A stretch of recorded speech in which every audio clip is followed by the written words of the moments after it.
Heartthrob Zubeen গাৰ্গক শ্ৰদ্ধাঞ্জলি জনাই মৰাণত আৰম্ভ হল ৪৫তম বাৰ্ষিক সাৰ্বজনীন শ্ৰী শ্ৰী কালী পূজা উদযাপন। মৰাণ গড় কাপ্তানী পৰিদৰ্শন ভৱনৰ কাষত এইবাৰ ২০, ২১ আৰু ২২ অক্টোবৰত অনুষ্ঠিত হৈছে মৰাণৰ ৪৫তম বাৰ্ষিক সাৰ্বজনীন শ্ৰী শ্ৰী কালী পূজা।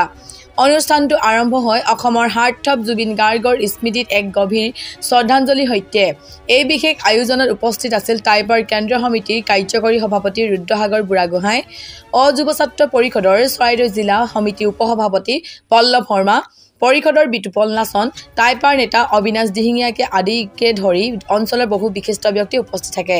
উদযাপন সমিতিৰ সভাপতি সুশীল বৰুৱাই বন্তি প্ৰজ্বলন কৰি শ্ৰদ্ধাঞ্জলি অনুষ্ঠান আৰম্ভ কৰে আৰু অনুষ্ঠানটো পৰিচালনা কৰে কাজল কুমাৰ দাসে।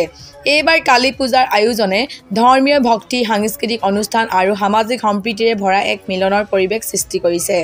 স্থানীয় লোকসকলৰ উপস্থিতিত মৰাণত পৰম্পৰাগত আৰু ভক্তি ভাৱেৰে পালন কৰা হৈছে কালী পূজা।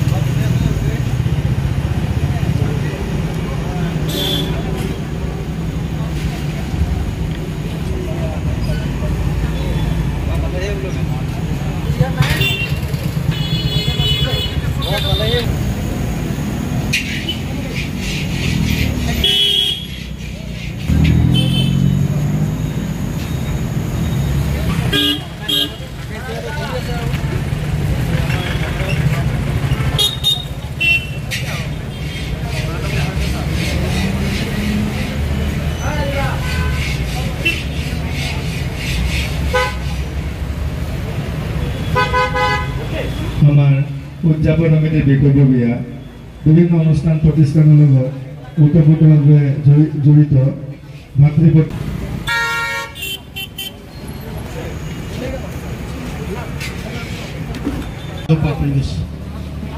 আমাৰ মাজত অমৰ হৈ থাকিব। আমি তেখেতৰ যি জাতিটোৰ প্ৰতি যি আৱেগ আছিল, অনুভূতি আছিল বা জাতিটোক তেওঁ ভাল পাইছিল, দুখীয়া মানুহক সহায় কৰি ভাল পাইছিল, এজন মহান পিতৃপুৰুষক আমি চিৰজীৱন শ্ৰদ্ধাৰে স্মৰণ কৰিম। আৰু জুবিন গাৰ্গ ডাঙৰীয়াৰ যি মৃত্যু, সেই মৃত্যু আজিলৈকে সঠিক